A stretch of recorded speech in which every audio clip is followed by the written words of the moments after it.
Every habit, good or bad, operates on a simple mechanism: cue, routine, reward. The brain doesn't care if it's smoking or meditating, impulsive spending, or long-term saving. It merely retains what's repeated long enough to become a well-worn path. This isn't a warning. It's a cold, hard truth about how humans are governed by their own neural architecture. And this book doesn't stop at description. It invites the reader to delve deeper, to explore why we often get trapped in meaningless cycles, and more importantly, how to rewrite those cycles to our own benefit. One might ask, if the brain is so neutral, is there any room for freedom, or are we merely products of programmed cues and reflexes? The answer reveals a paradox. True freedom isn't escaping this mechanism, it's learning how to redesign it. By understanding how the brain operates, we can intervene, starting with small details, altering environmental cues, creating new rewards, or simply reorganizing our daily rhythm. These subtle adjustments are what make a profound difference in the long run. This work dissects common pitfalls in behavior change: the illusion of willpower, the obsession with instant results, and the belief that mere understanding is enough to transform. Each chapter offers a perspective, not to judge, but to illuminate. Why do we know what's right yet still do wrong? Why do we make promises only to stumble again? And how can we break free from this vicious cycle? Here, strictness isn't about blame, but about precision. If you truly want to change, you must look directly at the core nature of things. The crucial question for each of us is no longer whether we have enough discipline, but rather, how have we designed our behavior to make it effortless? When the question shifts, willpower becomes almost unnecessary. The very concept of change transforms from a grueling battle against oneself into a subtle journey where we rebuild our environment, restructure habit loops, and sow the seeds of small, yet persistent, habits. So, among the countless, seemingly trivial behaviors we repeat daily, how many are truly chosen by us, and how many are merely the result of invisible cues? Is it time to pause and examine where these well-worn paths are leading us? And if we're not content with that direction, are we ready to lay new bricks to build a different path? People often believe they are in control of every action they take each day, but the truth is quite the opposite. Most of what we do occurs in a semi-unconscious state. A habit isn't just a behavior. It's a neural pathway built by the brain to conserve energy and maintain stability. Whether it's holding a toothbrush in a familiar way or automatically checking our phone right after waking up, we are living within a mechanism long programmed into our brain structure. The brain possesses a unique ability called neuroplasticity, the power that allows it to change, reprogram, and rebuild itself. Thanks to this flexibility, we can learn languages, play musical instruments, and either form or break deeply ingrained habits. This is precisely why abandoning a bad habit isn't impossible, merely challenging, because the brain has pre-programmed that reflex like a familiar, hidden pathway. To understand this better, imagine the brain operating on a three-step loop. The first step is the asterisk cue asterisk. It could be a location, a scent, a specific time of day, or an emotional state. This cue acts like a switch, activating an automatic mode. The second step is the asterisk asterisk routine asterisk, a familiar sequence of actions performed almost without thought. Finally, there's the asterisk asterisk reward, the element that makes the brain store and recreate this cycle.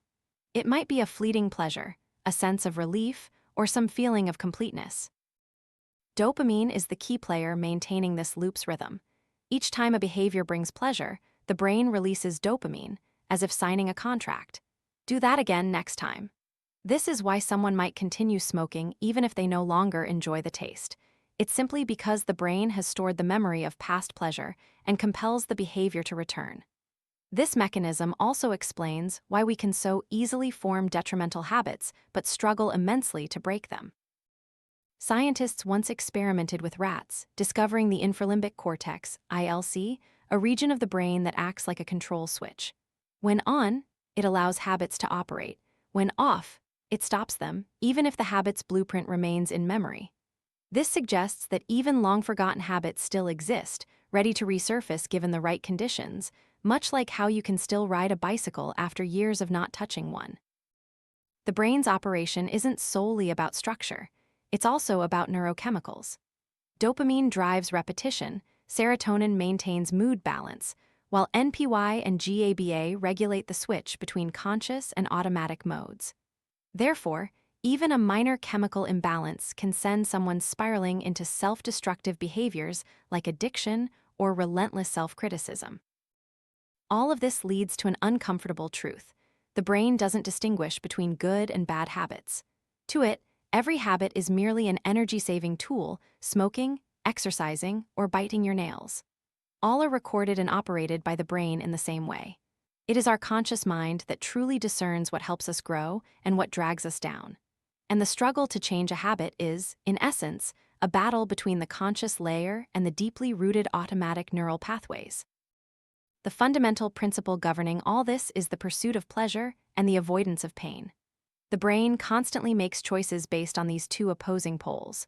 We work not only for rewards, but also to escape punishment. Interestingly, the fear of pain is often stronger than the desire for pleasure, making us prone to flee rather than advance.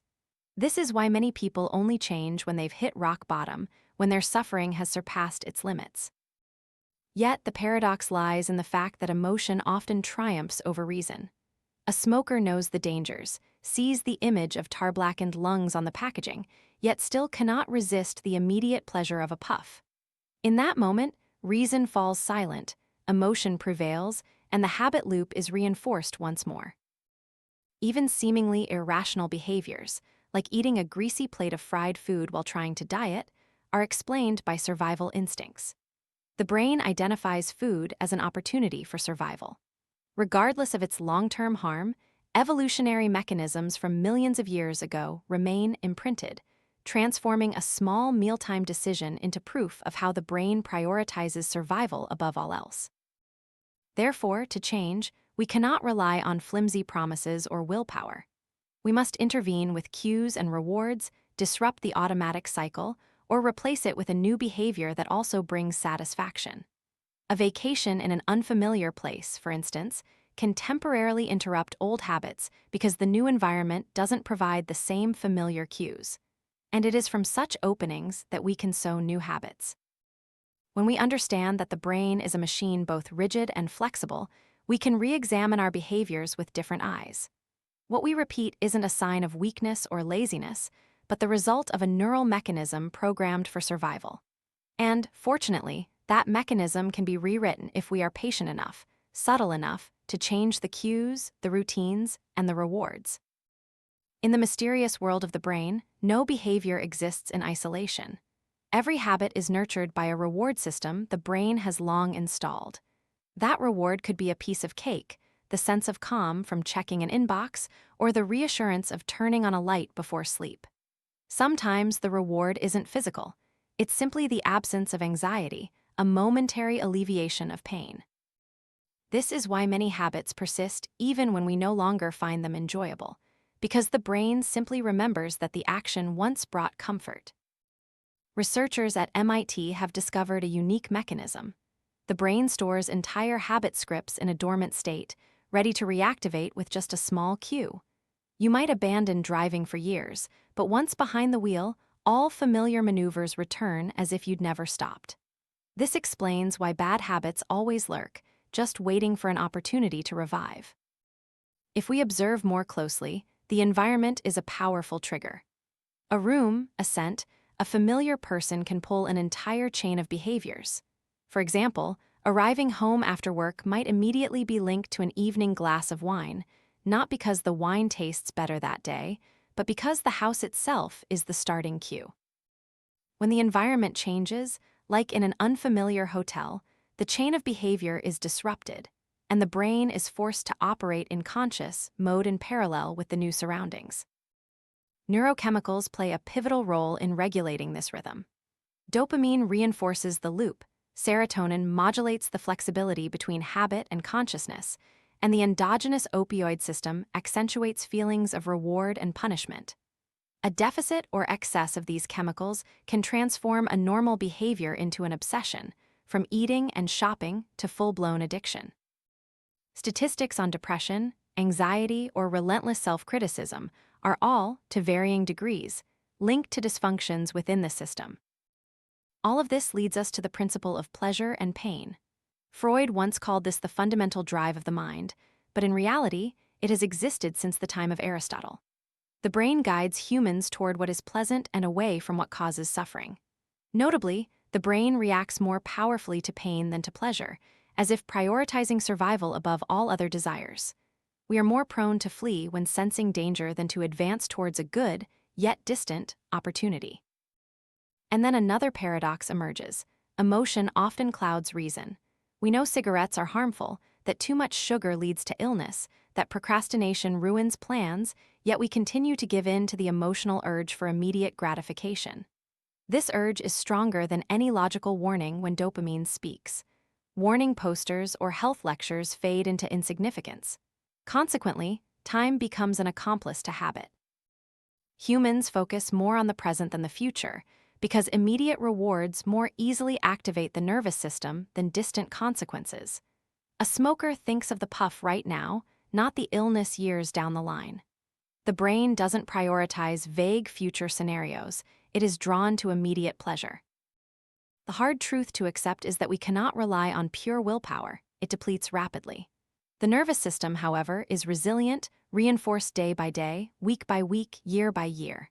Therefore, changing habits isn't about being tougher, it's about skillfully redesigning the loop instead of cutting it off. We substitute, rather than deny, the reward. We seek a different, healthier reward. A new habit cannot form in a vacuum, it needs to be built upon an existing foundation.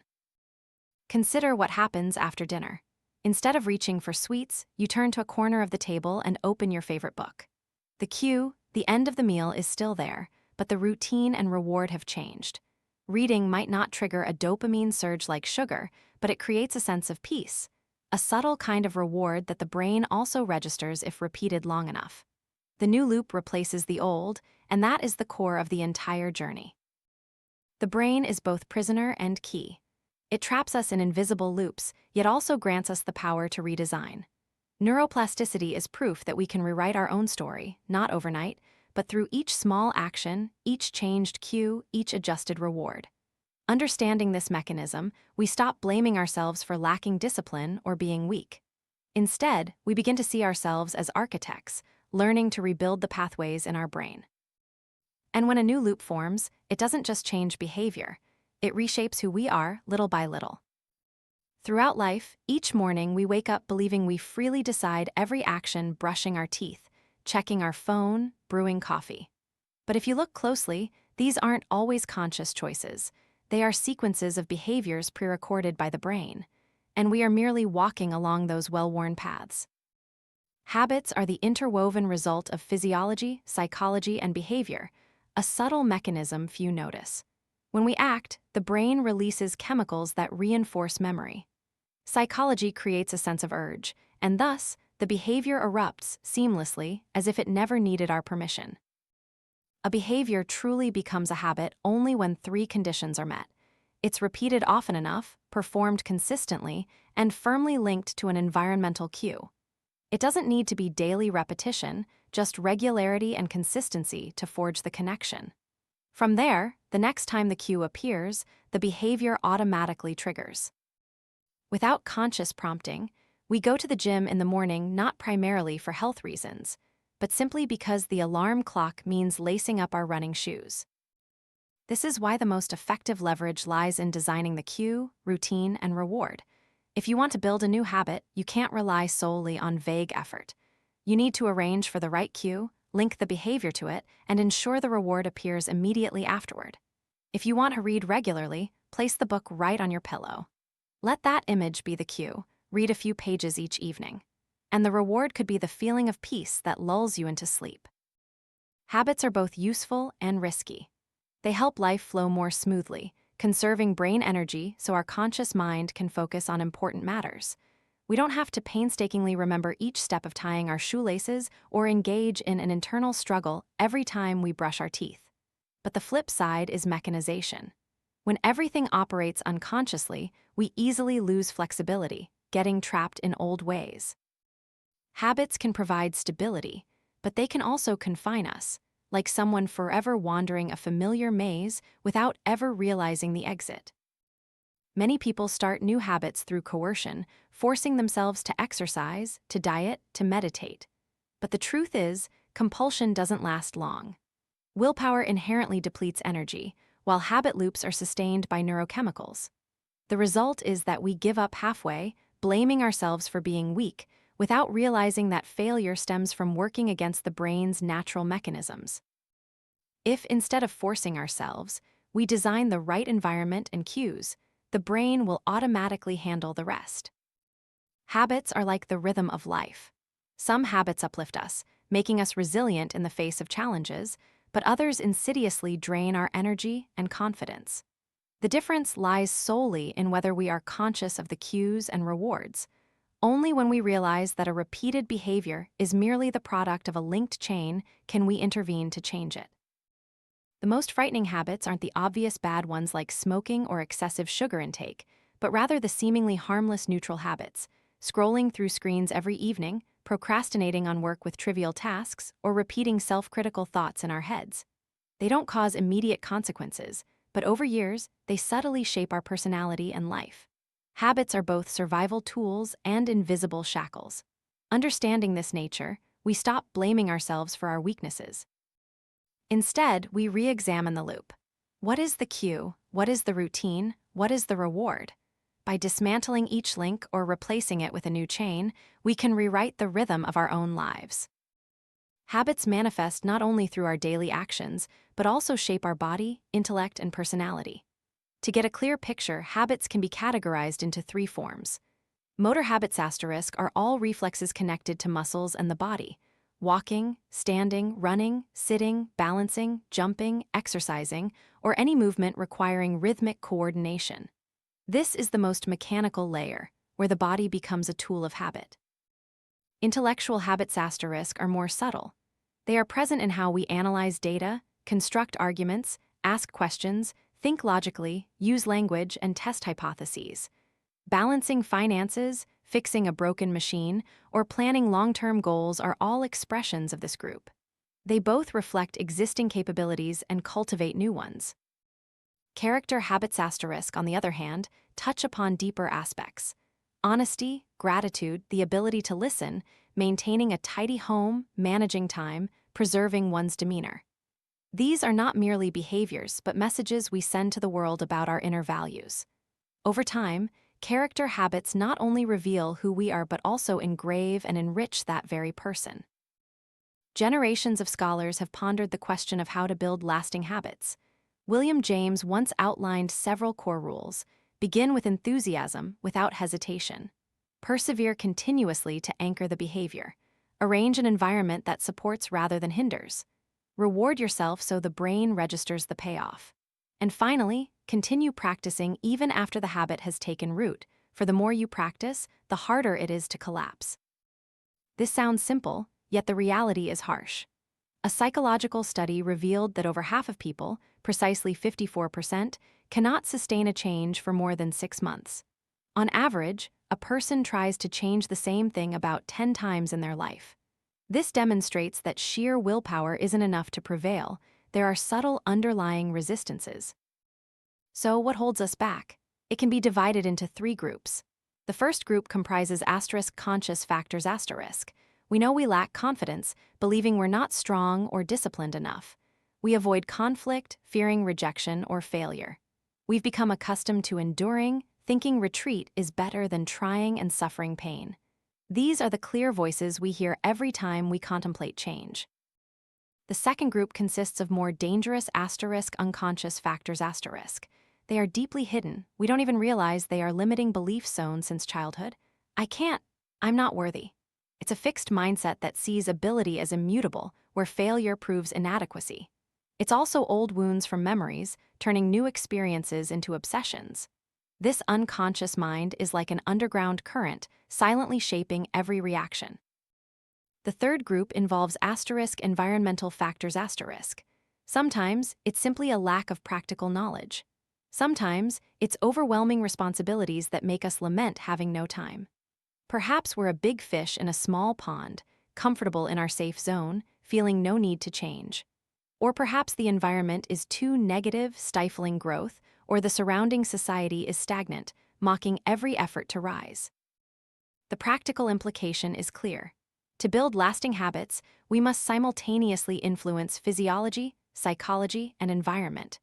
We cannot merely rely on willpower. We must adjust cues and rewards so the brain collaborates. We must cleanse limiting beliefs and replace them with a new narrative about ourselves. We must choose an environment that supports us rather than drags us down. Understanding the full picture, we no longer mistakenly believe that habits are trivial matters. Habits are the hidden structure that controls most of our lives. And only by examining these resistances do we realize that the path to change isn't straightforward, but a continuous negotiation between consciousness, the unconscious, and circumstances. Many people still think that changing a behavior is a test of willpower, like a moral examination. If we are strong enough, persistent enough, we will succeed. But the truth is, the brain doesn't care whether a behavior is good or bad. It only wants to conserve energy. Every repeated sequence of actions is processed the same way, with no distinction in value.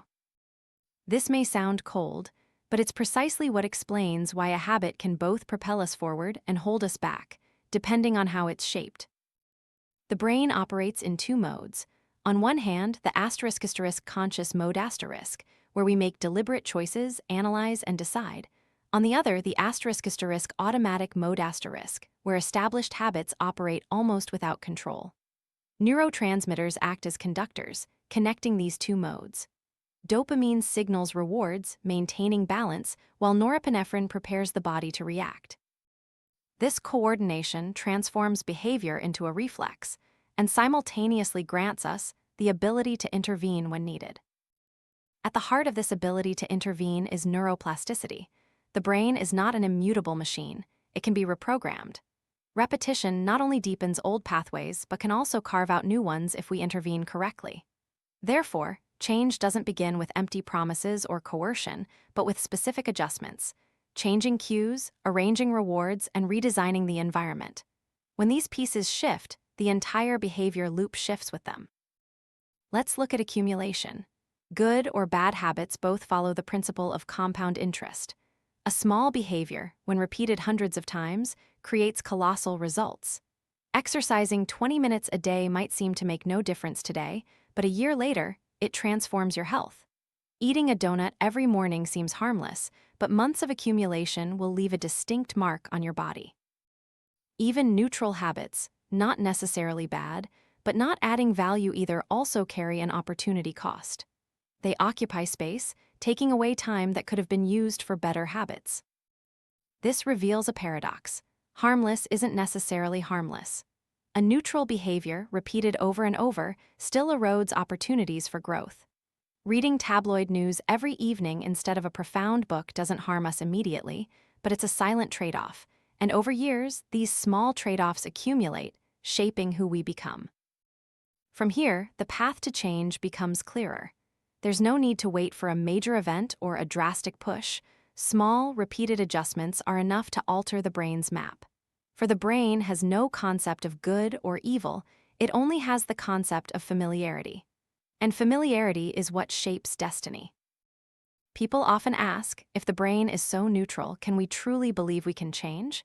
The answer is yes, because neuroplasticity allows us to rewrite old pathways with new ones. This doesn't happen overnight. But each time we intervene with a cue, each time we create a new reward, we plant a seed of change, and these seeds, accumulated over time, will grow into a forest. This truth is both hopeful and daunting. Hopeful because anyone has the chance to start anew. Daunting because if we let go, bad habits will silently grow into ancient trees. The choice lies with us, but the tool is the brain, a machine both indifferent and flexible, ready to record anything we repeat long enough. Creating a new habit doesn't start with vague ambition, but with deliberate design. First, we need to define clear goals, then distill them into about 5 specific behaviors we can commit to long-term. After that, create a 3-column chart: cue, routine, reward. By looking at this chart, we clearly see the connections that govern the brain, and from there, we can proactively assemble a new loop. The habit stacking technique is an effective tool. By linking a new behavior to an existing one, we leverage an established loop to sow new seeds. After brushing your teeth, put on your running shoes. After your morning coffee, open your notebook. After doing online banking on the weekend, transfer a small amount to your savings account. This connection ensures the new behavior isn't isolated but supported by a familiar rhythm. The reward must appear immediately after the behavior. The brain needs a reason to reinforce the neural pathway, and the reward is that seal of approval. It could be a simple pleasure, the invigorating feeling after a run, a few minutes of rest after work, or a self-congratulatory smile. The closer and more specific the reward, the more easily the brain signs a contract to repeat the behavior. As for old habits, they shouldn't be broken but rather replaced. If you want to quit eating sweets, find a substitute reward: fruit, herbal tea, or a small activity that soothes the craving. The brain dislikes vacuums. It needs a replacement to maintain balance, and if we don't provide a new option, it will revert to the old one. The environment is the most powerful trigger. Most cues come from circumstances: the room, people, scents, time of day. Changing the context, like going on a vacation to a distant place or living in a new space, can awaken the brain, temporarily disrupting old loops. That's the best time to sow new seeds. Conversely, maintaining a familiar environment often means old cues persist, and habits will continue. The dopamine mechanism is the driving engine. Dopamine is the motivation that makes behavior repeat because it links pleasure to the loop. When dopamine flow is out of phase, it drags behavior out of alignment too. That's why many people become addicted. Dopamine doesn't just respond to rewards, but also to the expectation of rewards. Just by thinking about a behavior, the brain already floods with dopamine, urging us to reenact it. This truth means that changing habits is no longer a simple story of mental strength. It's a restructuring of the loop, where we must both create new loops and deconstruct old ones. We learn to observe the cue, the routine, the reward, and then rewrite the script. And each time we do so, we are training our brain, forcing it to remember the new and weaken the old. When a new loop becomes strong enough, it doesn't just change behavior, it changes how we see ourselves. From "I am a procrastinator" to "I am a doer." From "I can't save money" to "I know how to manage my future." Habits shape identity, and redesigning the loop is, in essence, redesigning ourselves. Understanding this, we stop fumbling with empty promises.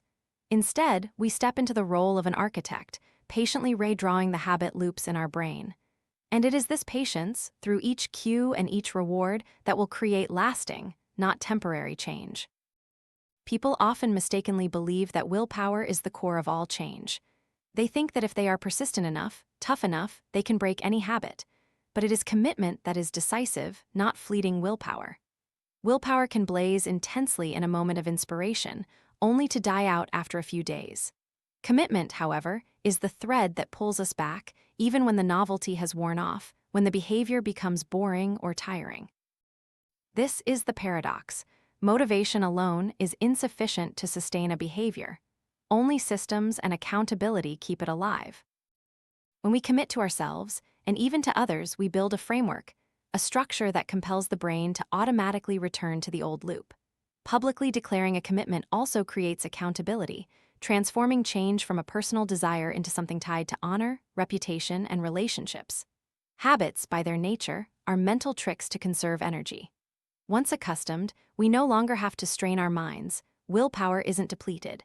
The brain simply follows the old path. Therefore, the truth isn't whether we are strong enough, but whether we are clever enough to transform what we want into an automatic process. Instead of asking if we can endure, the question should be, how have we designed the process to run itself? And among the hundreds of habits we can form, a select few are special. Keystone habits ***. These are behaviors with extraordinary power, triggering a cascade of other changes like falling dominoes. They can be physical, like regular sleep, consistent exercise, or a balanced diet. They can also be intellectual, such as daily reading, writing, or learning, or spiritual, like meditation, nurturing core values, and maintaining inner discipline. When we tap into a keystone habit, our entire life's rhythm shifts. Poor time management, for example, is a bad keystone habit. It throws all plans into disarray, strains relationships, reduces work efficiency, and ultimately erodes self-confidence. Conversely, meditating for 10 minutes each morning or reading regularly can become positive keystone habits. They cultivate tranquility, nurture intellect, and gradually spread to influence how we handle all other situations. The power of a keystone habit lies not just in the behavior itself, but in the identity it fosters. Regular exercise doesn't just make us healthier, it makes us see ourselves as disciplined individuals, responsible for our bodies. Daily reading doesn't just provide knowledge, it transforms us into the kind of person who is always learning. And when identity changes, other behaviors naturally adjust to align with that new self-image. This also explains why many people fail when trying to form too many habits at once. They don't realize that just one good keystone habit can trigger an entire chain of progress. Instead of scattering your energy, focus on one central seed, then let it sprout, spread, and reshape the entire field of behavior. Commitment and keystone habits, when combined, become the framework for sustainable change. Commitment helps us navigate the boring phases, keeping the loop unbroken. Keystone habits transform us from the root, reshaping both identity and life rhythm. And when these two elements work in tandem, new behaviors are not only maintained, but also spread into a system. If we look at lives that have undergone profound change, we rarely see them starting with a series of disconnected goals. More often, they begin with a simple commitment tied to a keystone habit, then allow persistence to transform that into the turning point for their entire life. Breaking free from a bad habit doesn't start with denial, but with honest awareness. Many people deceive themselves with defense mechanisms, rationalizing, just one more time won't hurt, self-soothing with cognitive dissonance to reduce guilt or blaming circumstances. But these layers of disguise only solidify the loop. To truly change, one must first look directly at the truth. This behavior has become automatic, beyond control, and is eroding health, relationships, or career. From that starting point, intervention becomes clearer. Rather than strenuously trying to break a habit, a more effective approach is to keep the cue and reward intact, but replace the behavior in between. If someone is used to going to a bar on weekends, cue. Friends inviting, reward. Feeling of connection, instead of quitting entirely, they could choose non-alcoholic drinks while still enjoying the social atmosphere. Or, if the cause of wasted time is boredom and exhaustion, replace it with a meaningful activity or simply go to sleep to recharge energy. The brain doesn't need to know the exact behavior, as long as the ultimate reward is maintained. Sometimes, substitution requires introducing something new, changing your environment, altering your commute, joining a different group of people, or setting a small challenge. All these can pull the brain out of automatic mode. Novelty acts like a pin, halting the old rotation and creating an opportunity to sow new habits. In the long run, environment often trumps both motivation and skill. If we keep our fridge full of sweets, every bit of willpower to diet will be tested daily. But if the environment only contains healthy foods, the decision has already been made for us. Therefore, designing the environment is the smartest way to preset the path. Place supportive tools within reach. Put your gym bag right by your bed, your running shoes by the door. At the same time, hide distractions. Research shows that simply switching from a 12-inch plate to a 10-inch plate reduces food consumption by an average of 22%, a small change in the environment, but a big boost to behavior. The principle, out of sight, out of mind, has never been truer. What we don't see will appear less in our habit loops, and conversely, what we constantly interact with will become subtle cues driving behavior. This is why controlling the environment is sometimes more effective than any strenuous effort. All of this leads to a pivotal point. Improvement isn't just about increasing the good, but also about decreasing the bad. To enhance the quality of life, we don't need a spectacular transformation, just the patience to gradually add positive behaviors and replace negative ones. And once accustomed to substitution, the brain will learn to prioritize new loops, weakening old ones. The map of change is thus drawn from three elements: unwavering commitment, guiding keystone habits, and skillful substitution within a carefully designed environment. This isn't abstract philosophy, but a practical formula confirmed by neuroscience. From here, the journey will delve into more specific techniques: how to interrupt impulses, how to control urges, how to visualize actions beforehand so the brain sees it before it does it. That's the shift from designing long-term loops to short-term tools that help us overcome immediate temptations. We often think we fail due to lack of knowledge, discipline, or motivation. But in reality, impulsive urges are the insidious controllers. They creep in when we are tired and distracted, pushing us to choose the path of least resistance despite our reason's objections. If we don't learn how to interrupt these circuits, all long-term plans can easily collapse due to a few moments of weakness. One simple yet effective way to cope is to ask, why, 5 times when an urge arises. Want to buy an unnecessary item? Want to open a bag of snacks late at night? Stop and repeatedly ask yourself, why do I want to buy this? Why is it important? Why do I need it right now? After just 3 or 4 times, the real reason often emerges, not because of a genuine need, but because of a feeling of emptiness, a desire to mask anxiety, or simply out of habit. This deep inquiry forces the brain out of its automatic state, pulls consciousness back, and the impulse loses some of its power. There's another tool, visualization ***. The brain has a peculiar characteristic. It doesn't clearly distinguish between real memories and vividly imagined ones. When we create a scene in our mind with vibrant sounds, images, feelings, and smells, the brain registers it as a real experience. This allows us to rehearse for important situations even before they happen. A classic experiment by Alan Richardson demonstrated this. Basketball players were divided into 3 groups, one that practiced physically, one that only visualized free throws, and one that did nothing. After several weeks, the physical practice group improved by about 24%. Surprisingly, the visualization-only group improved almost as much, by approximately 23%. This means that simply by visualizing in detail, the brain activated the same motor nervous system, ingraining the skill as if they had physically practiced. Visualization isn't daydreaming, it's multisensory mental rehearsal. To do it right, start from a relaxed state, breathing evenly to calm the body. Then, build the context as detailed as possible. See the room, hear the sounds, feel the temperature, taste, even touch. Imagine yourself facing a difficult choice, a sweet pastry or a healthy eating plan. Visualize yourself reaching for the pastry, then stopping, turning to pour a glass of cold water. The cool sensation spreading in your throat is the reward. By repeating this, the brain gradually comes to see the right choice as the familiar path.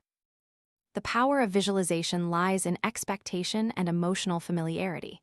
When we've already envisioned ourselves succeeding, the brain is less panicked when facing the real situation. The feeling that, "I've done this before," strips the temptation of its overwhelming power. It's like walking into a dark but familiar room. Even though the darkness is still there, the fear lessens because the brain already has a map. From the Ask Why technique to visualization rehearsal, both aim for a common goal, to slow down the impulsive moment. When time is stretched, even by just a few seconds, consciousness gets a chance to intervene, breaking the automatic loop. And it is in that brief opening that we reclaim our power of choice.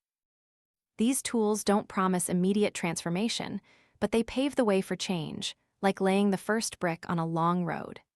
Each time we successfully interrupt a circuit, however small, the brain learns something new, that we don't have to be led by every urge. And over time, these small victories gradually accumulate into lasting strength. Once we understand how to interrupt impulses and mentally rehearse, we can go further by programming the brain to react automatically to situations. Here, the if-then technique * becomes the bridge that transforms intention into concrete behavior. The formula is simple. If X happens, then I will do Y.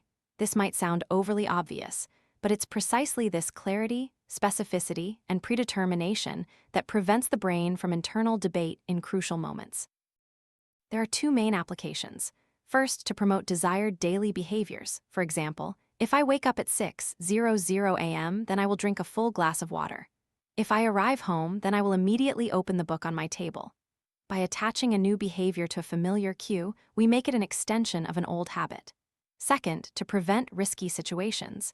If there's cake at the company birthday party, then I will politely decline and drink a glass of water. If my phone rings while I'm working, then I will ignore it until I finish. By having a script ready, the brain doesn't have to hesitate, and willpower isn't depleted. What makes if-then so powerful is that the decision is pre-encoded, ready for the moment of temptation. We don't have to strain ourselves thinking. The brain automatically executes the programmed script. It shortens the gap between knowing and doing, reducing the risk of procrastination. Instead of hoping to choose correctly when a situation arises, we've already chosen, and all that's left is to execute in parallel with the mental script. There's another silent yet persistent controlling force: the social and physical environment. Often, the environment determines success or failure more than motivation or skill. The brain prefers the path of least resistance. Therefore, make the good choice the easiest default and increase friction for bad habits.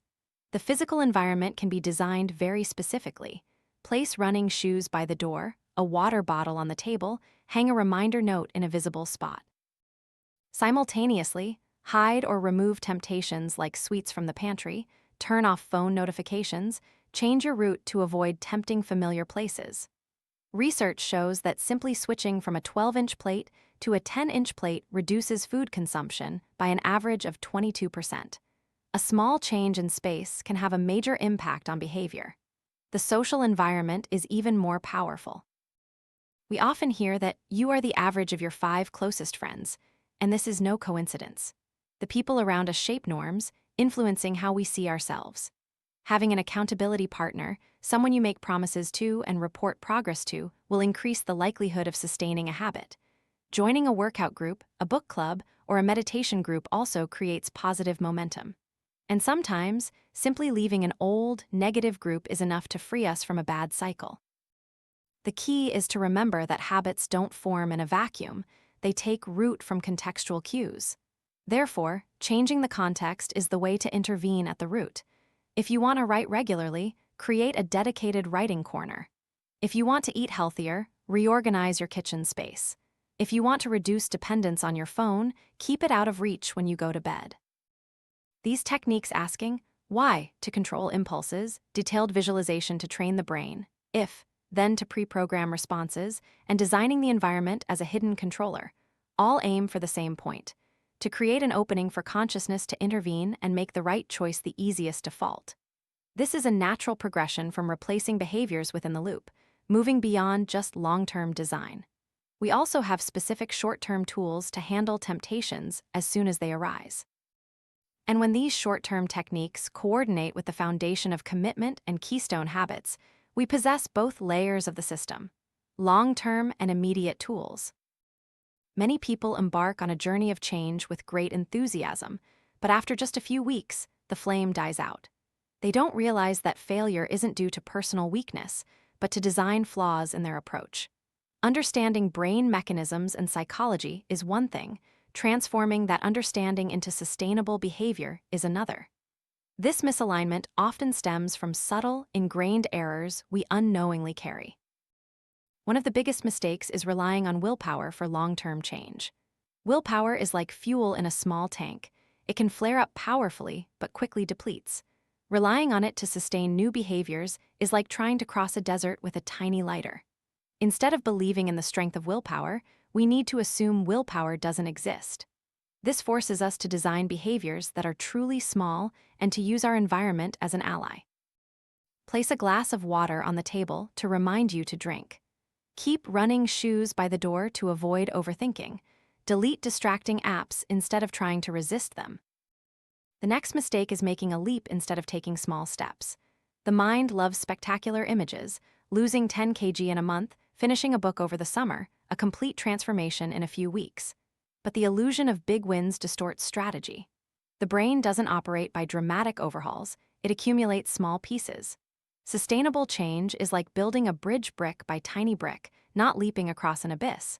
It is precisely this silent accumulation that holds long-term power. Many people also get stuck trying to stop an old behavior entirely, rather than starting a new one. They set goals like no sweets, no smoking, no social media. But negation only makes the brain focus more on what's forbidden. The wise path is substitution. Keep the cue and reward, just change the routine in between. Craving sweets? Eat fruit. Feeling bored? Instead of reaching for a cigarette, get up and walk for a few minutes. The brain needs an alternative choice to maintain balance. It cannot tolerate a vacuum. Another illusion is believing that information alone creates change. Reading more books, listening to more advice, understanding more theories. But without action, all of it is just an illusion of progress. Knowing is not doing. In reality, even small and imperfect experimental actions are what create adjustment. One must identify the cue, try the behavior, monitor the results, and adjust. Sometimes, as they say, jump first, then look.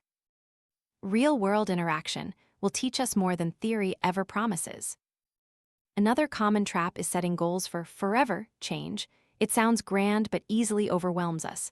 I will never smoke again. I will eat healthy for the rest of my life. These vows are heavy as stone, and just one slip makes us feel like we've betrayed ourselves. The wise approach is to narrow the time frame. Instead of forever, focus on today. Embrace the spirit of 12-step programs, one day at a time, one step at a time. This short-term focus makes the behavior manageable, and each passing day adds to the belief that we can continue. Worshipping willpower, demanding leaps, trying to stop old behaviors, believing that knowing is enough, setting eternal goals, all these have one thing in common. They put us in direct confrontation with the brain's nature. Yet the brain inherently prefers familiarity and energy conservation. Therefore, to win, we don't have to be stronger. We have to be smarter in our design. Beyond the common mistakes many stumble upon, there are two other subtle traps few notice. They stem from how we set expectations and measure success.